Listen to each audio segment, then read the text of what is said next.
नमस्कार दोस्तों।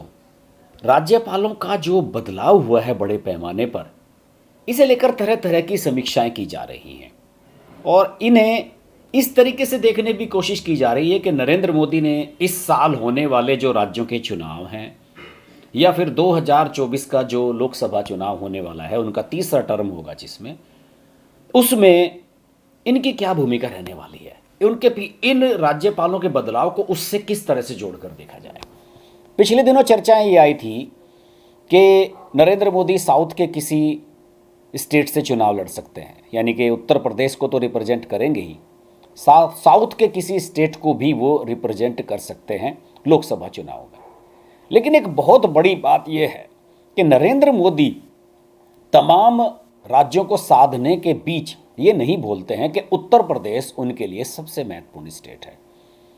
पूर्वांचल से राजनीति क्यों की उन्होंने उत्तर प्रदेश के 2014 में, 2019 में पूर्वांचल से वो सांसद बने गए, वाराणसी को रिप्रेजेंट करते हैं। क्यों चुना उन्होंने? वो जानते थे कि उस इलाके में बीजेपी को उठाना है और उस इलाके से बीजेपी न सिर्फ पूर्वांचल में यानी कि पूर्वी उत्तर प्रदेश में मजबूत हो जाती है, बल्कि उससे लगते हुए बिहार से भी मजबूत हो जाती है। उसका इम्पैक्ट वहाँ तक जाता है। काशी, वाराणसी, बनारस, इससे जुड़े हुए बिहार के लोग भी हैं जो गंगा का नमन करने के लिए वहाँ पर आते हैं। तो इसलिए नरेंद्र मोदी ने 2014 में कहा था कि मुझे माँ गंगा ने यहाँ पर बुलाया है। तो धीरे धीरे कुछ चीज़ें ऐसी हैं जो नरेंद्र मोदी की रणनीतियों से स्पष्ट होती हैं, उन्हें आप आसानी से एकदम से नहीं समझ सकते। देखिए, ये जो राज्यपाल इधर से उधर किए गए हैं, वैसे तो 5-6 राज्यपाल नए बने हैं, लेकिन लगभग 12 चेंजेज ऐसे हैं इधर से उधर शिफ्टिंग जिनको की गई है। इनमें पूर्वांचल का दबदबा साफ नजर आता है, उत्तर प्रदेश का। और इस समय उत्तर प्रदेश से 6 या 7 राज्यपाल देश में हैं और इनमें से 6 तो मेरे ख्याल में पूर्वांचल के ही हैं बिल्कुल। अब जो कल चेंजेस हुए रविवार को, इनमें पूर्व केंद्रीय मंत्री और ब्राह्मण फेस शिव प्रताप शुक्ला हैं। पूर्वांचल के वाराणसी से जो मोदी जी का पहला चुनाव हुआ था, चुनाव में उनके जो संयोजक रहे थे अनुसूचित जनजाति समाज से आने वाले एमएलसी लक्ष्मण प्रसाद आचार्य, ये नाम भी शामिल हैं। और आप सब जानते हैं कि जो सबसे चर्चित नाम है, अयोध्या का जो राम मंदिर संबंधी फैसला हुआ था सुप्रीम कोर्ट की संविधान पीठ में, जो शामिल रहे थे सेवानिवृत्त न्यायाधीश अब्दुल नज़ीर, वो पिछड़ा वर्ग से ताल्लुक़ रखते हैं और उत्तर प्रदेश से ही हैं। और बिहार के जो राज्यपाल हैं फागू सिंह चौहान, वो जिन्हें मणिपुर भेजा गया है, ये भी उत्तर प्रदेश से बिलोंग करते हैं। ये जो कल के जो चेंजेस हुए हैं, वन बाय वन सब पर चर्चा करूं तो आपको ज़्यादा स्पष्ट होगा। शिव प्रताप शुक्ला से शुरू करता हूं, जिनके बारे में ये कहा जाता है कि योगी आदित्यनाथ की उनसे कभी नहीं बनी, लेकिन उसके बावजूद भी ब्राह्मणों को बीजेपी से जोड़ने के लिए उन्हें लगाया गया था और फिर बाद में उन्हें राज्यसभा में भी भेजा गया। यूपी की सियासत में उनकी बड़ी खास अहमियत रही है। आदित्यनाथ और शुक्ला के बीच संबंध बढ़िया नहीं थे, ये सब लोग जानते हैं। और ये माना जा रहा है कि जब शिव प्रताप शुक्ला के बारे में ये माना जा रहा था कि इनकी राजनीति बिल्कुल ख़त्म हो गई है और उन्हें फिर से ये बीजेपी वापस लाई, रिवाइव किया गया, और नतीजा ये हुआ कि 2014 में जब नरेंद्र मोदी आए तो शिव प्रताप शुक्ला की राजनीति फिर से चमक उठी। हालांकि योगी आदित्यनाथ सीएम बन गए उत्तर प्रदेश के, लेकिन फिर भी शिव प्रताप शुक्ला को मोदी ने, अमित शाह की जोड़ी ने साइड लाइन नहीं आने दिया। उन्हें राज्यसभा सदस्य बनाया, अपने अपने मंत्रिमंडल में वित्त राज्य मंत्री जैसी अहम जिम्मेदारी सौंपी गई। राज्यसभा में भाजपा के चीफ व्हिप भी वो रहे और पिछले साल जुलाई में उनका राज्यसभा का कार्यकाल खत्म हुआ था। तभी से उन्हें नई जिम्मेदारी दिए जाने की खबरें चल रही थी कि उन्हें क्या नई जिम्मेदारी दी जाएगी, और देख लीजिए उन्हें किस तरीके से गवर्नर बना दिया गया। देखिए, उन्हें मोदी ने शुक्ला को हिमाचल जैसे महत्वपूर्ण राज्य की जिम्मेदारी देकर उनका कद बढ़ाया है। यूपी सरकार में ब्रजेश पाठक को डिप्टी चीफ मिनिस्टर बनाने के बाद शुक्ला को नई जिम्मेदारी लोकसभा चुनाव से पहले ब्राह्मण समाज के लिए अच्छे संकेत पर भी देखी जा रही है कि लोकसभा चुनाव में ब्राह्मणों का सपोर्ट बीजेपी को मिलेगा। शिव प्रताप शुक्ला पूर्वांचल में ब्राह्मणों के बड़े नेता माने जाते हैं। फागू सिंह चौहान जो बिहार के गवर्नर थे और जिन्हें भेजा गया है मणिपुर, उनके बारे में मैं आपको बता दूं, पिछड़ा वर्ग से आते हैं। जब बिहार का राज्यपाल उन्हें बनाया गया था तब बीजेपी और जेडीयू की गठबंधन सरकार बिहार में थी और लोग जानते हैं कि वो बड़े सिंपल और सहज आदमी हैं, ज़्यादा दांव पेच वाले आदमी हैं नहीं। और अब चूंकि बिहार का समीकरण बदला है, बिहार में अब नीतीश कुमार और तेजस्वी की सरकार बन रही है, तो इसीलिए बीजेपी ने उन्हें शिफ्ट किया है यहाँ से मणिपुर की तरफ। और यहाँ से जो बिहार का राज्यपाल बनाया गया है राजेंद्र विश्वनाथ आर्लेकर, उनको माना जा रहा है कि वो गोवा से बिलोंग करते हैं, गोवा सरकार में कैबिनेट मंत्री भी रहे हैं, गोवा विधानसभा के अध्यक्ष रहे हैं, और उन्हें माना जाता है कि ये संसदीय दांव पेंच के पूरे जानकार हैं और ये बिहार में अच्छा काम कर सकते हैं। लक्ष्मण प्रसाद आचार्य के बारे में अगर मैं आपको बताऊं, प्रधानमंत्री के संसदीय क्षेत्र वाराणसी के रहने वाले हैं लक्ष्मण प्रसाद आचार्य। भाजपा के प्रदेश उपाध्यक्ष होने के साथ साथ ही एमएलसी हैं उत्तर प्रदेश के विधान परिषद में।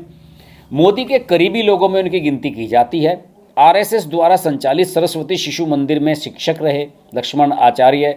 मां राम मंदिर आंदोलन से भी जुड़े रहे हैं। उनका जन्म आदिवासी खरवार जाति के परिवार में हुआ। यूपी में खरवार, मुसहर, गोंड, बुक्सा, चेरो, बेंगा आदिवासी जातियां हैं और इनकी आबादी 20 लाख के करीब है। सोनभद्र, चंदौली, गोरखपुर, बलिया, इन लगभग 10-12 जिले जो पूर्वांचल है, यहाँ पर आदिवासियों की अच्छी खासी जातियाँ हैं।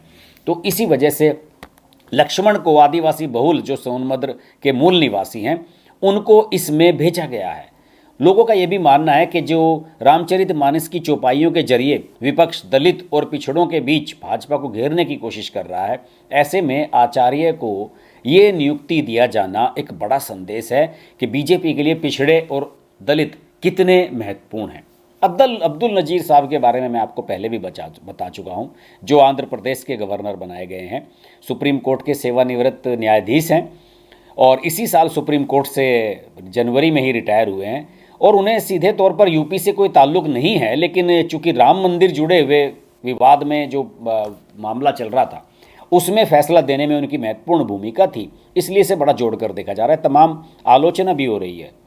लोगों का कहना है कि ये तो जुडिशरी को मिठाई बानी रेवड़ी बांटने जैसा हुआ। बहुत सारे विपक्षी दलों ने इसकी आलोचना भी की है। और मैं आपको बता दूं कि वे वर्तमान में भाजपा द्वारा तैनात किए गए दूसरे मुस्लिम गवर्नर हैं। और आरिफ मोहम्मद खान केरल के जो गवर्नर हैं, आप जानते ही हैं कि वे उत्तर प्रदेश से बिलोंग करते हैं, बहराइच से सांसद भी रहे हैं।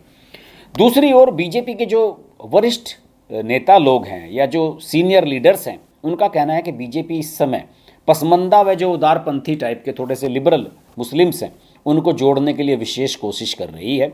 पसमंदा सम्मेलन जगह जगह बीजेपी ने आयोजित किए हैं, जगह जगह कैंप लगाए गए हैं, सूफ़ी सम्मेलन की योजना बनाई जा रही है, नरेंद्र मोदी सूफ़ी सम्मेलन के लिए आह्वान कर रहे हैं। तो ऐसे में जस्टिस अब्दुल नज़ीर की नियुक्ति मुसलमानों पर एक सकारात्मक प्रभाव छोड़ती हुई नजर आती है। और जैसे कि मैंने बताया कि इन 4 नियुक्तियां जो हुई हैं यूपी से, इनके साथ साथ अगर देखा जाए तो राज्यपाल और एलजी जो लेफ्टिनेंट गवर्नर हैं, जैसे केंद्र शासित राज्यों में होते हैं, तो लगभग 7 नेता हो गए हैं बीजेपी की जो पोस्टेड हैं। देखिए, राजस्थान के गवर्नर जो हैं कलराज मिश्र गाजीपुर से संबंध रखते हैं और गाजीपुर से ही संबंध रखते हैं मनोज सिन्हा जो जम्मू कश्मीर के एलजी हैं। मेघालय के राज्यपाल जो बनाए गए हैं फागू सिंह चौहान मऊ से संबंध रखते हैं। मैंने शायद मणिपुर का कह गया था, मुझे शायद क्लियर नहीं था उस समय। हिमाचल प्रदेश के जो गवर्नर बनाए गए हैं शिव प्रताप शुक्ला गोरखपुर से संबंध रखते हैं। सिक्किम के जो राज्यपाल बनाए गए हैं लक्ष्मण प्रसाद आचार्य, आपको मैंने बताया कि मूल रूप से सोनभद्र के रहने वाले हैं, मनोज सिन्हा गाजीपुर से हैं ही। और जो लद्दाख के एलजी बनाए गए हैं डॉक्टर बीडी मिश्रा, वो भी पूर्वांचल के भदोई के रहने वाले हैं और उन्हें वहाँ का गवर्नर बनाया गया। तो इस तरीके से दोस्तों ये स्पष्ट हो जाता है कि बीजेपी की स्ट्रेटजी में, बीजेपी की लाइन में गवर्नरों की नियुक्ति कितनी महत्वपूर्ण है और उन्होंने एक एक चीज़ को जिस तरीके से वर्कआउट किया है उसका कितना महत्व बढ़ जाता है। और नरेंद्र मोदी ये बिल्कुल नहीं भूलते हैं कि पूर्वांचल उनके एजेंडे में सबसे ऊपर है। वो पूर्वांचल से खुद भी सांसद हैं और वो जानते हैं कि पूर्वांचल जो है कई राज्यों की राजनीति को प्रभावित करता है।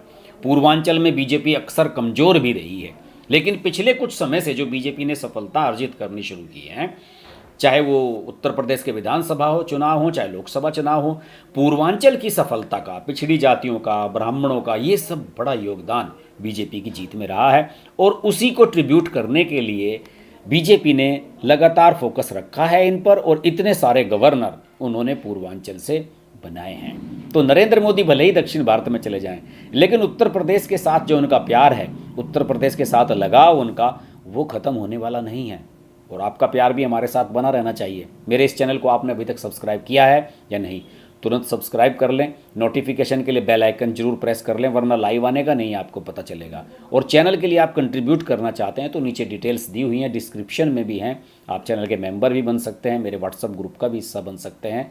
बस आप ज्वाइन बटन कीजिए, आपको सारी डिटेल्स उसमें मिल जाएंगी। एक छोटा सा वीडियो आप देखिए, उसमें सारी डिटेल्स हैं कि आप मेरे चैनल के साथ कैसे जुड़ सकते हैं। अगले वीडियो में आपसे फिर मुलाकात होगी। नमस्कार।